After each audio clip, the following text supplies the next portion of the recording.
Shalom. Shalom. Silakan dibawa ibadah hari ini.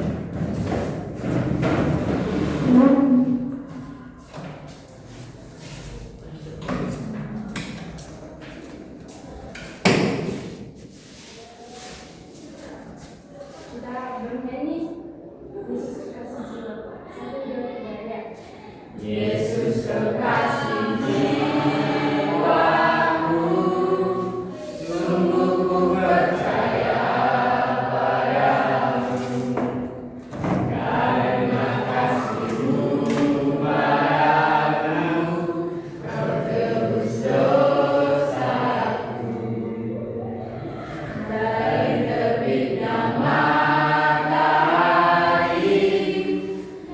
sampai terbenamnya, ku angkat lagu pujian, tinggikan nama-Mu.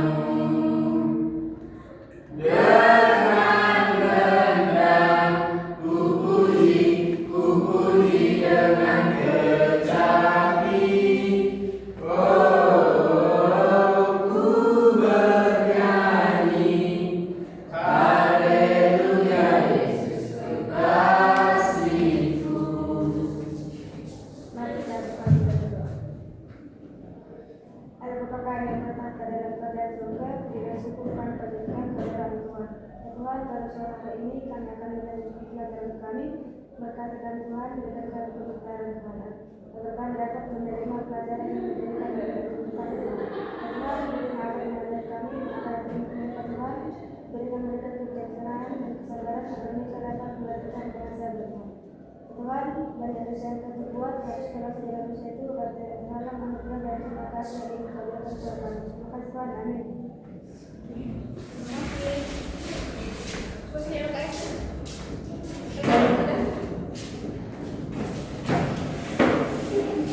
Hadir semua?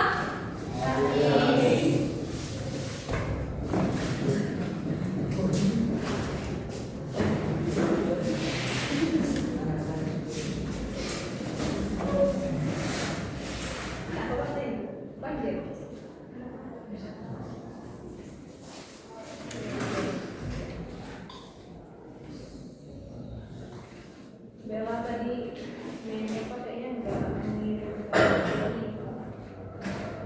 Jadi nama dari saya yang saya tulis teman-teman. Nah, coba teman-teman membuka Yakobus 2 ayat 14 sampai 17. Bawa kita semua? Tidak wajib ya? Wajib. Terus kenapa nggak dibawa?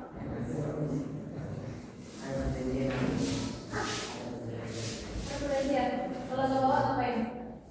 Lari. Atau berani makan. Jadi kalau tahu apa? Kalau nggak bawa kitab itu hukumannya apa?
dan satu kelompok itu nanti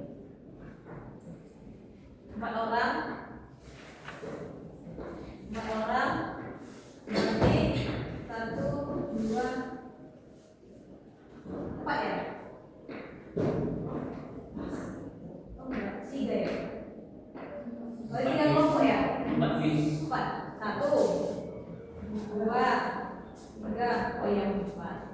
Oke 4.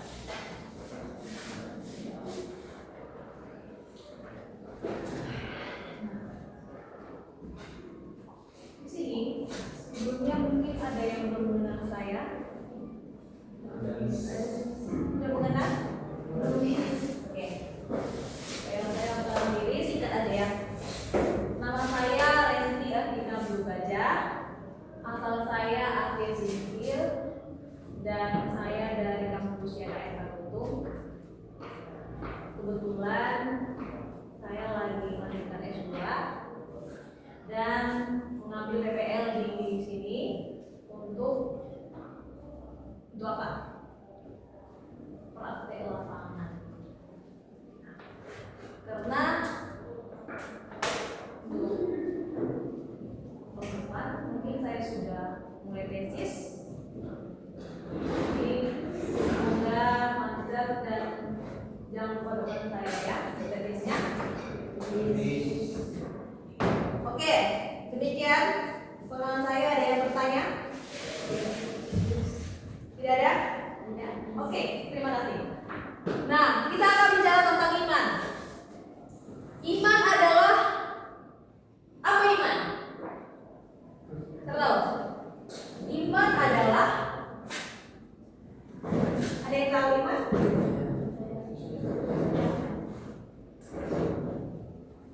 Iman apa? Ya, begini kan. Iman adalah kepercayaan kita. Iman adalah sesuatu yang hanya yang tahu hanya adalah Tuhan. Yang tahu hanya Tuhan, dan iman kita tidak ada yang tahu. Siapapun itu tidak ada yang tahu bagaimana iman kita. Apakah sebiji bibit sawit atau sebiji jagung atau apapun itu, tidak ada yang tahu, hanya tahu itu adalah Tuhan. Jadi bagaimana kita menunjukkan iman kita? Bagaimana kita menunjukkan iman kita kepada Tuhan? Yaitu dengan perbuatan. Kenapa dengan perbuatan? Bagaimana biji jagung itu berbuah tanpa dia berbuah? Tidak akan berbuah kan? Tidak akan tumbuh. Bagaimana tumbuhan biji itu ditanam tetapi dia tidak bergerak? Dia diam saja. Berarti itu sudah mau busuk. Berarti bibitnya busuk. Nah, jadi bagaimana kalian? Apakah iman kalian busuk atau bertumbuh?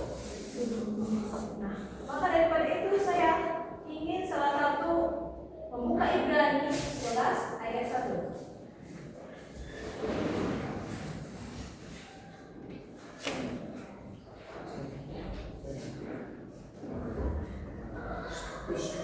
Ya, silakan.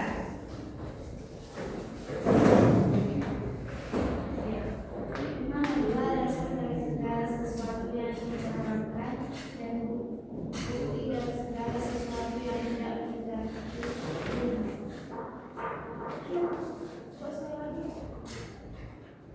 Iman adalah dasar dari segala sesuatu yang kita harapkan dan bukti dari segala sesuatu yang tidak kita lihat. Oke. Bagaimana kita bisa berharap atau bagaimana kita bisa melihat yang tidak bisa kita raba dan tidak bisa dilihat oleh mata kepala kita? Itu adalah iman. Iman yang tidak bisa diraba, tidak bisa dilihat dari mata kepala kita. Maka di sini diingatkan bahwa iman itu hanya bisa dirasakan dan bisa apa? Kalau iman itu bisa dirasakan, terus bisa diapain?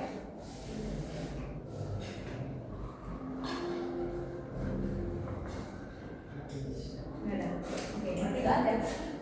Nah, teman-teman, kita tahu bahwa iman itu tidak bisa kita raba, tapi kita bisa rasakan diri kita sendiri dan bisa dilihat hanya oleh Tuhan.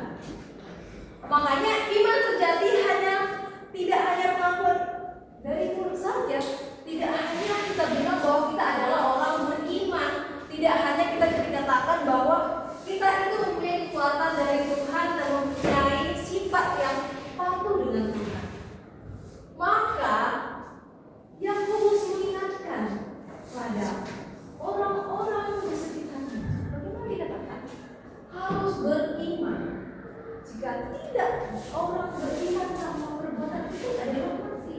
Kenapa?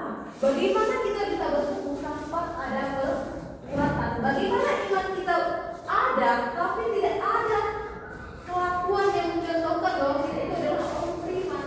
Maka kalau dikatakan cukup beriman saja, tidak. Tetapi itu harus ada perbuatannya. Oke. Mari buka Roma 10 ayat 17. Roma 10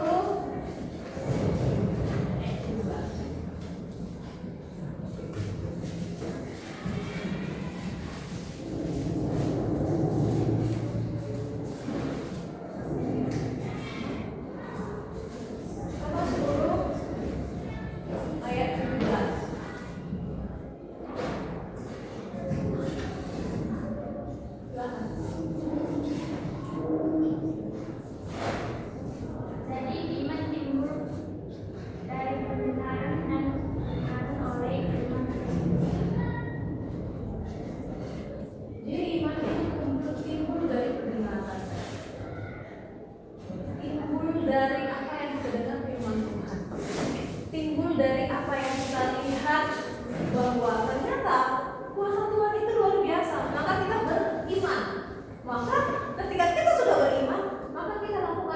perbuatan bagaimana kehendak Tuhan.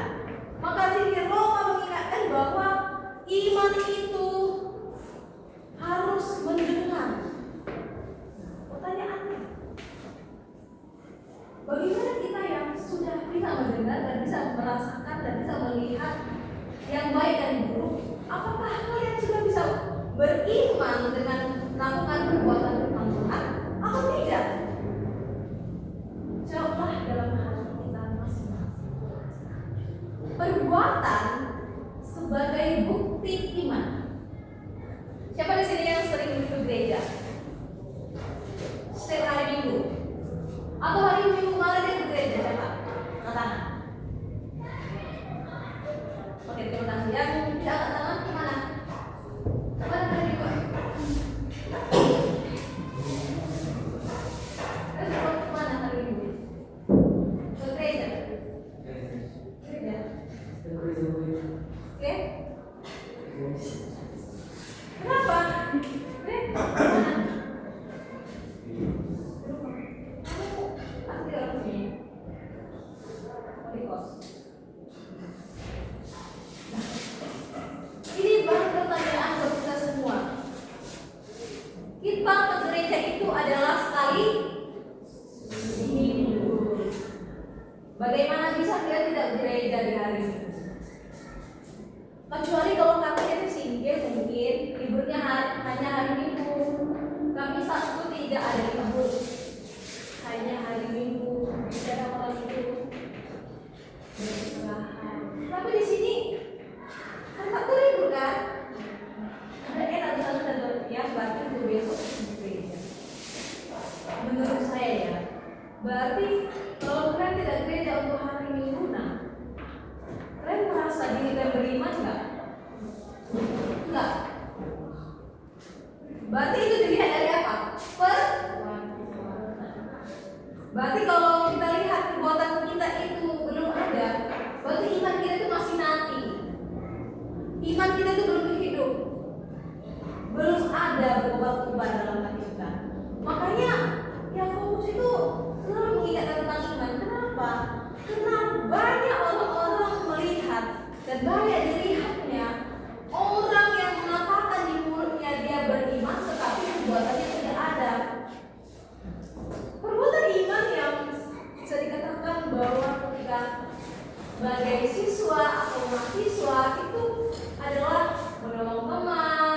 membela teman yang dibully. Ada di sini yang sering dibully?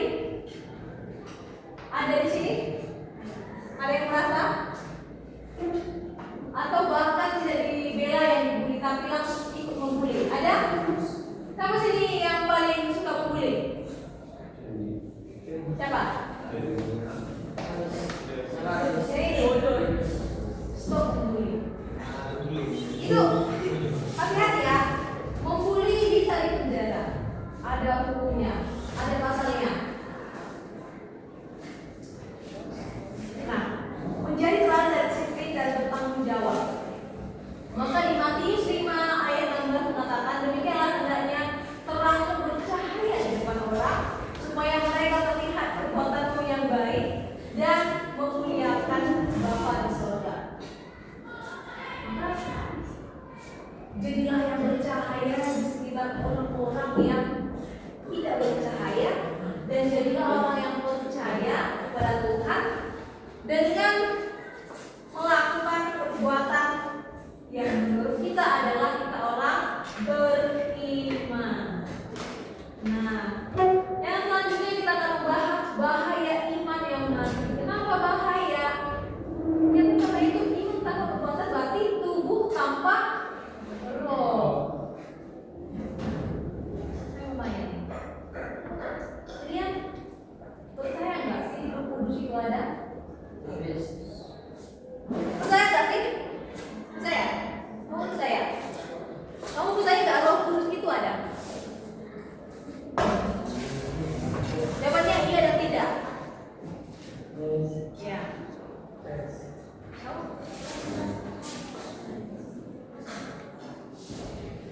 percaya? Nah, pertanyaan selanjutnya. Jika kita percaya Roh Kudus itu ada, berbentuk apakah Roh Kudus itu?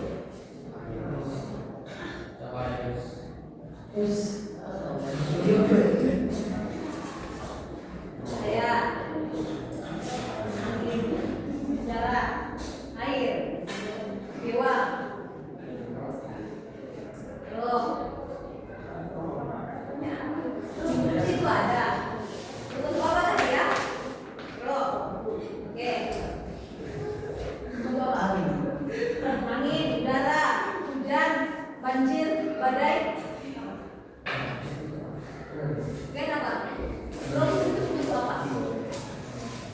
Roh. Roh. Angin. Oh, biasa itu. Kamu apa? Angin, udara, awan, api. Apa? Gak ada. Gak ada jawabannya. Oke? Hah? Iman? Oke, iman. Mas.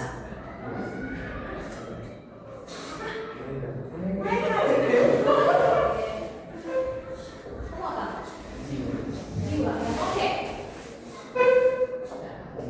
Jadi coba kalian sangat menarik dari Roh Kudus itu tidak benda, tidak bisa dirasakan, tidak bisa bagaimana merasakan Roh Kudus? Ya, tanya-tanya juga gitu. Kamu ngantuk? Enggak, kamu ngantuk nggak? Kamu ngantuk nggak? Kalau kamu ngantuk, berarti Roh Kudus sudah datang. Ya. Kalau ada yang mengantuk saat ada firman atau khotbah, lihat temannya. Kalau dia mengantuk, berarti Roh Kudus belum datang. Ada yang merasakan Roh Kudus itu datang? Roh Kudus itu berbentuk yang tidak terlihat seperti, tetapi bisa dirasakan. Merasakan seperti itu ya. Ketika kita merasa diri kita yang paling bawah, ya.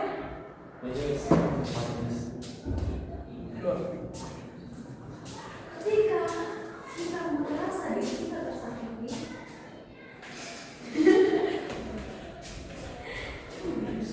Dan kita yang tidak dicintai oleh siapapun itu, kita merasakan ada sesuatu yang berharga dalam hidup kita. Itulah roh.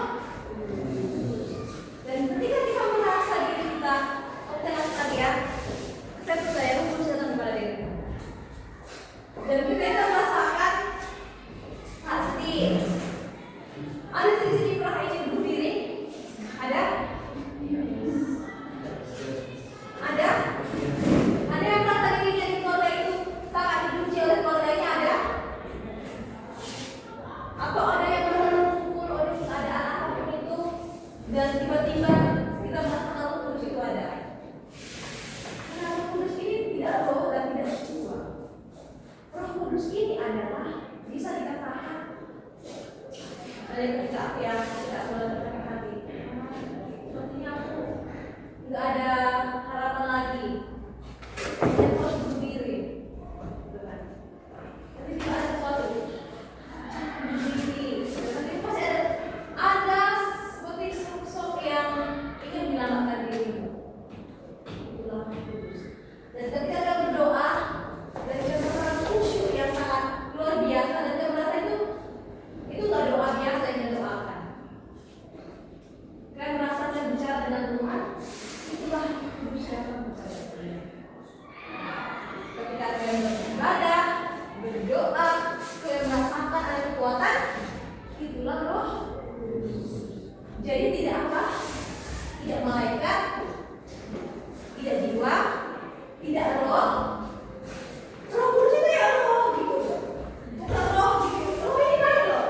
Roh halus, ya kan? Roh jahat. Ya, silakan.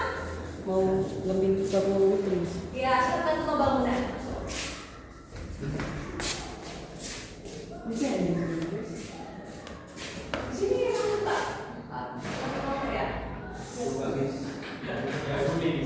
Nah, sampai di sini ada pertanyaan tentang Roh Kudus? Ada pertanyaan? Ada? Sebelum saya lanjut. Oke, tidak. Nah, belum dari Roh Kudus ada yang bertanya? Ada? Tidak ada? Oke. Maka di sini adalah orang Kristen yang tidak menampilkan kasih dalam sehari-hari bisa menjadi batu sandungan. Kita tahu bahwa iman dan kasih itu selalu bergandengan. Kita tahu bahwa orang Kristen itu adalah simbolnya adalah kasih. Kenapa kasih? Karena kasih sangat sulit dilakukan. Siapa di sini merasa dirinya adalah mempunyai kasih yang luar biasa?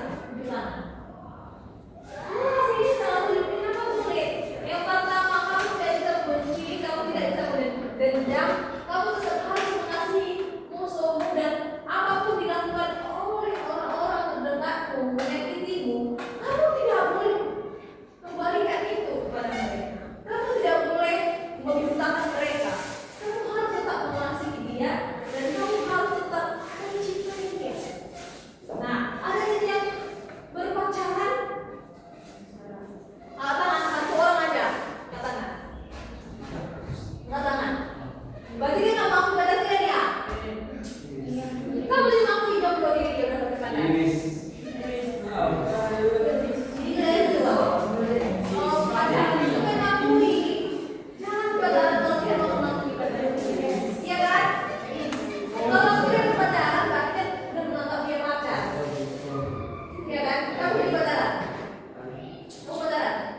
tanpa perbuatan seperti handphone ataupun banyak hubungan antara iman dan perbuatan.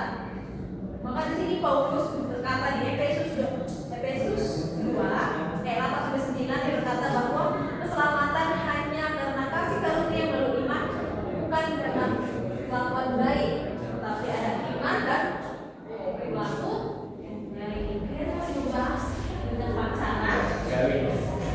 Kalian udah punya pacar? Kamu udah punya pacar? Kamu punya sendiri? Saya sebagai perempuan tidak suka tidak diakui ya. Mau nggak kali akui? Mau. Kalau cewek tidak mengakui cowoknya,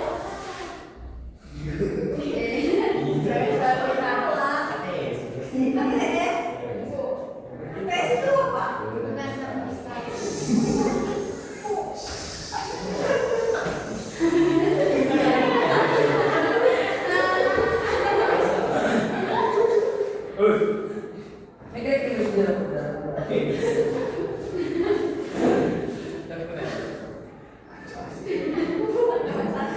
Oke, sorry saya tidak tahu ya hubungan tanpa status. Berarti kalian itu suka ya hubungan tanpa status.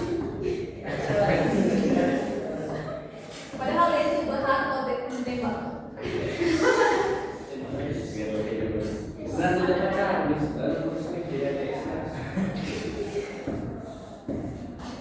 Oke, skip. Kita diselamatkan untuk melakukan pekerjaan baik atau melakukan perbuatan yang bersangkutan dengan iman. Nah, yang ketiga adalah perbuatan baik bukan syarat untuk selamat, melainkan buah dari iman. Nah, iman itu berarti mempunyai buah. Apa buahnya? Apa buahnya yang untuk HTS itu? Apa sih buah iman menurutmu? Apa? Oh, baik nggak sama ya HTS? Baik ya? Berarti itu adalah buah dari iman. Kamu perhatiin nggak sama pacarmu? Perhatian. Berarti itu berbuah. Berarti iman itu berbuah ya? Tapi kalau pacarmu ada iman berbuah. Tapi bukan semua orang berbuah. Berarti iman itu buahnya apa? Pasti perbuatan baik, perilaku yang bersantun. Nah, bagaimana dengan buah ini? Kamu mengaku kan? Kamu mau tidur nggak? Itu kunci kosku, nanti di kos aja. Nah, oke. Kamu suka mengantuk? Bagaimana? Atau nggak ke ruangan dulu aja tidur sebentar?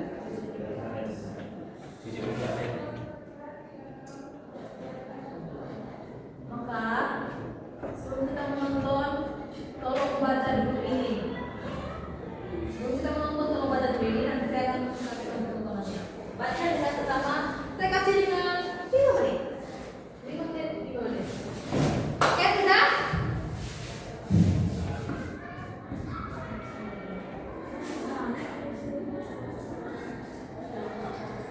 Kenapa?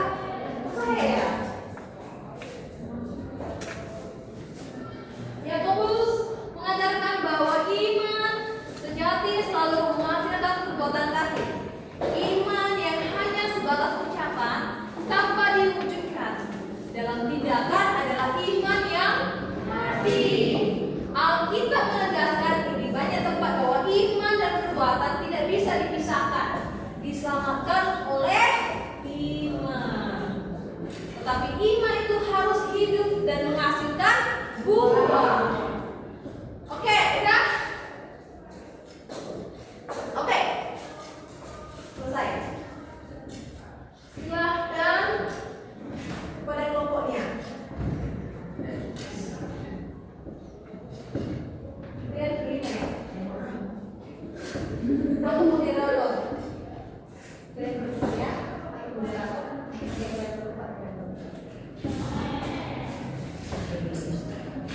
Ada pertanyaan?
Bilang saya galak. Apalagi aku suka sama orang yang mati pacarnya. Bilang apa ya, sama pacaran. Aduh.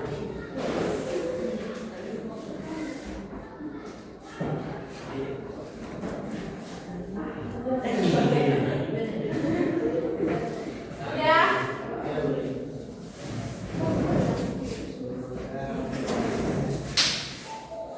Oke. Semua bergerak.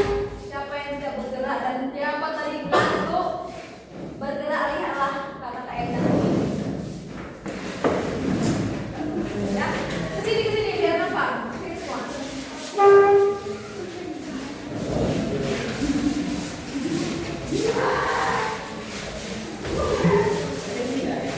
Oke, oke, kembali. Sudah dapat semua? Dan kamu bergerak ya. Sudah seperti itu, nah. Oke.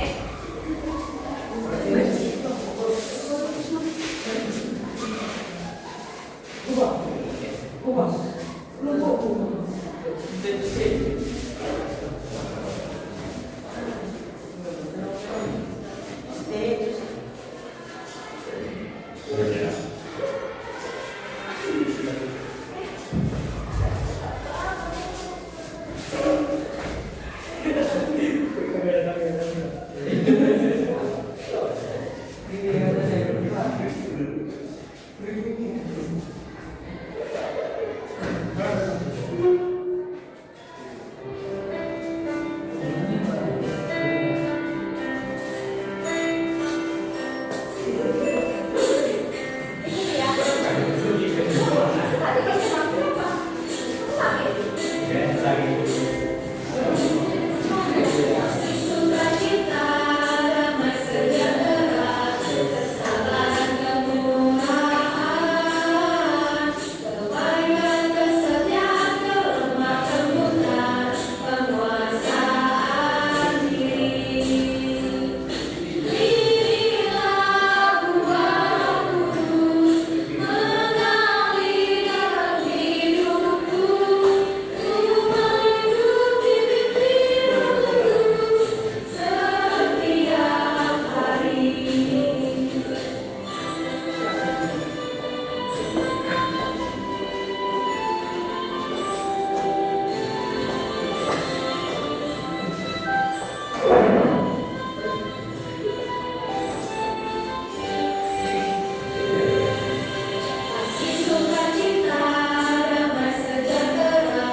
Sukacita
berdiskusi apa makna dari ini, apa poin-poin yang kita pelajari, dan apa yang harus kita lakukan. Ingat, satu lembar kertas. Oke? Ada pertanyaan sampai di sini? Ya. Sudah mengerti? Sudah, Miss. Hai, sudah mengerti? Apa yang dicatat? Makna, poin-poin yang kita pelajari. Dan apa yang harus kita ambil dari sifat lelaki ini nanti. Udah? Satu lembar ya. Tulis namanya. Oke. Nomor 1, nomor 2, nomor 3, nomor 4. Oke, silakan semua.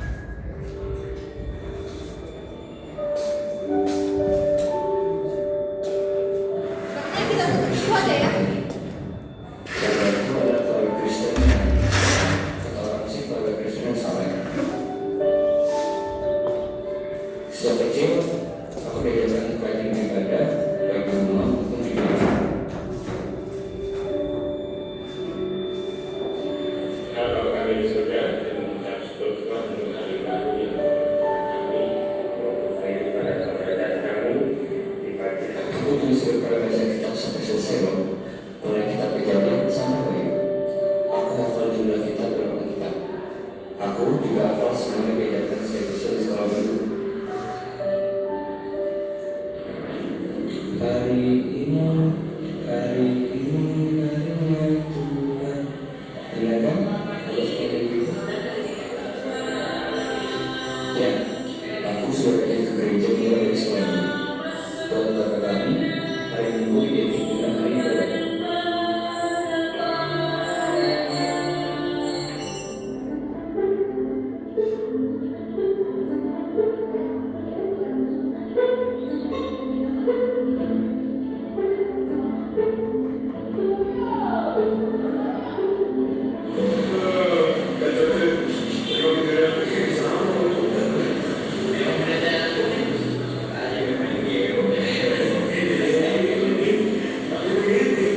Saya soal pelayanan, aku juga rajin terlibat dalam pelayanan gereja. Boleh dibilang, kami juga akan berlibat. Gimana dia acara apa kita? Dekorasinya udah siap belum? Ya, itu cuma minggu doang. Terus kapan? Sekarang udah jadi. Baca dulu. Waduh, santai aja bro. Terus kalau yang paling juga, ini kamu nggak mau sampai aku jadi. Pokoknya, menurutku kehidupan Tuhan ini sudah cukup biasa. Sampai suatu hari, pertanyaan-pertanyaan yang selama ini selalu mendam dalam kembali muncul di pikiranku dan membuatku sangat terganggu. Kenapa kehidupanku rasanya tidak ada bedanya dengan orang-orang lain yang menurutku sih kalau kami lah dari aku. Kemana pergi dan sejahtera yang kata orang dimiliki oleh anak Tuhan?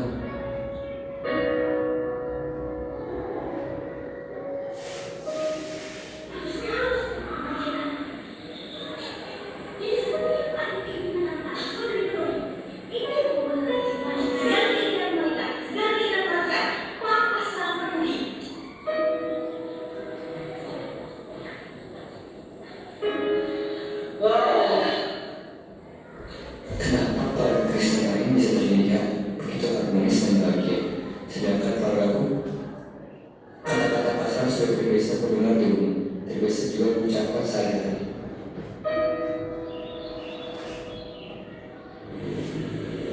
Jadi, apa yang membuat aku yang orang Kristen ini berbeda dengan yang lain?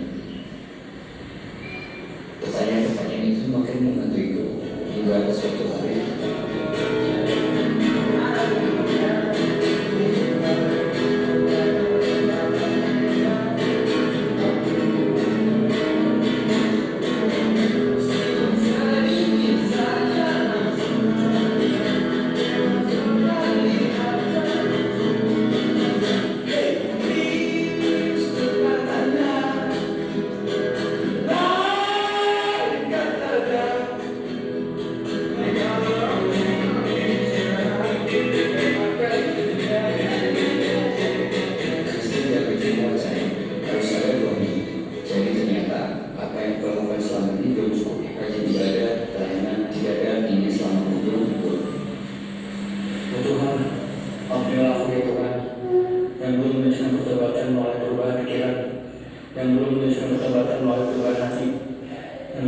dalam pertobatan melalui perubahan hidup, supaya aku dilayakan menjadi pembawa berita terang kehadiran-Mu bagi orang sekitarku ya Tuhan.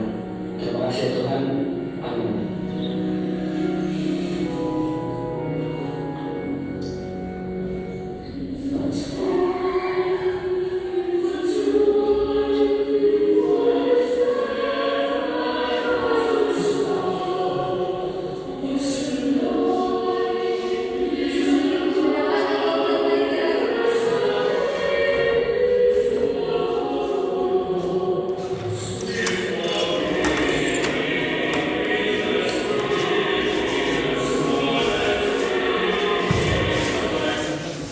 Kita balik lagi. Enggak. Kita gampang.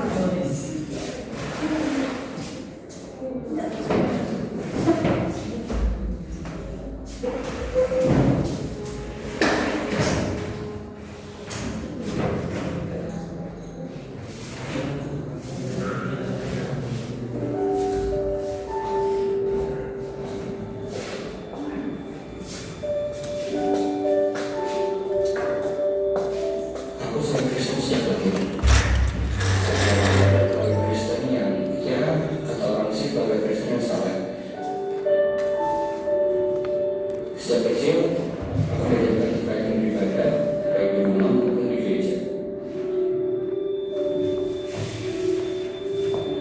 Kalau kami di surga mengucap syukur Tuhan untuk hari baru yang kami beri kepada keberadaan kami di pagi hari. Aku juga suka baca kitab sampai selesai Bang. Mulai kitab Kejadian sampai baik.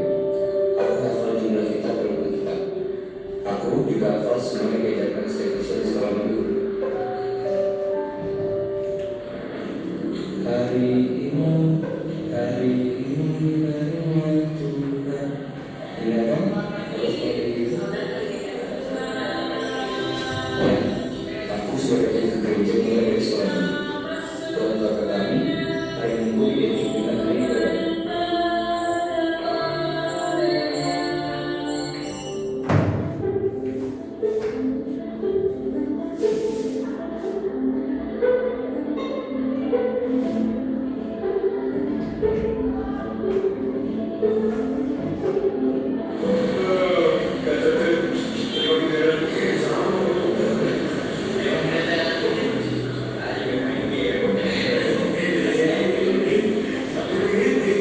Bicara soal pelayanan, aku juga rajin terlibat dalam teman-teman gereja. Boleh dibilang, aku ini juga aktif di gereja. Gimana dia acara apa kita? Dekorasinya udah siap belum?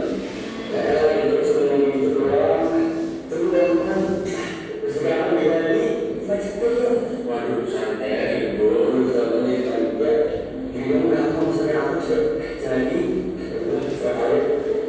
Pokoknya, menurut kehidupan kamu sesuatu dia sampai suatu hari pertanyaan-pertanyaan yang selama ini selalu pendam dengan dalam kembali muncul di pikiranmu dan membuatku semakin terganggu.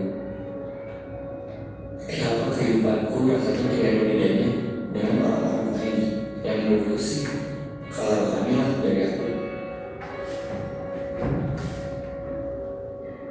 Kemana pergi dan kesejahteraan yang kata orang dimiliki oleh anak Tuhan?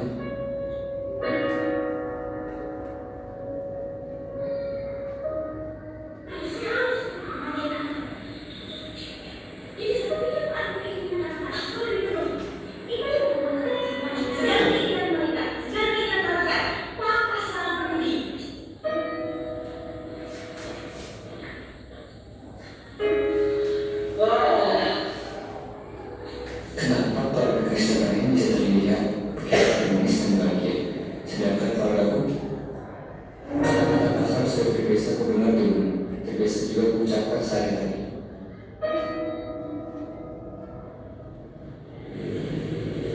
Jadi, apa yang membuat aku yang orang Kristen ini berbeda dengan yang lain?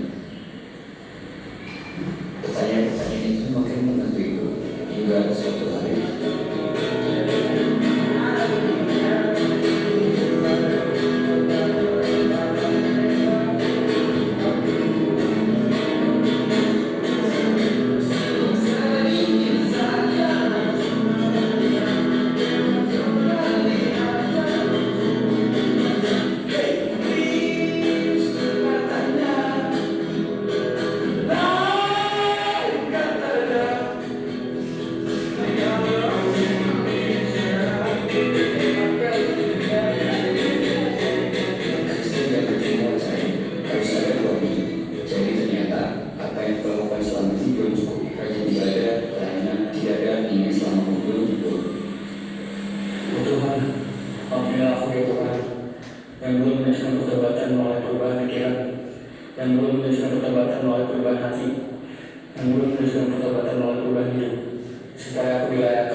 Pak. Ini bapak bilang kalau Ada misi ada apa?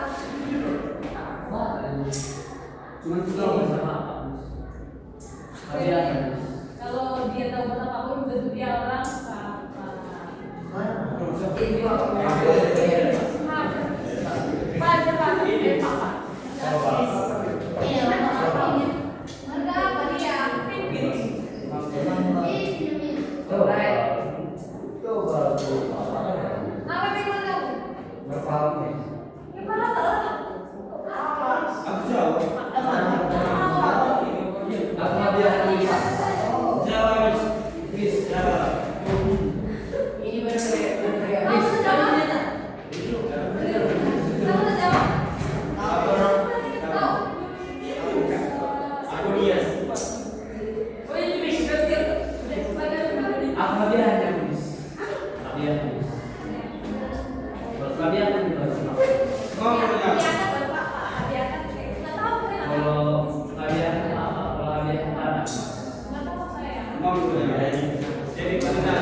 kesimpulannya? Hah? Kesimpulannya belum kita. Belum tahu. Kesimpulannya bis. Udah ada. Belum. Kita. Bis. Sudah punya sama. Poin-poinnya, poin yang penting kita ambil itu ada. Ya, kesimpulannya dan Pak Kopi tidak negatif dan poin-poin yang penting. Poin yang penting misalnya apa yang kita ambil dari situ? Yang pertama adalah kita harus berbuat. Yang kedua harus selalu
Jika kita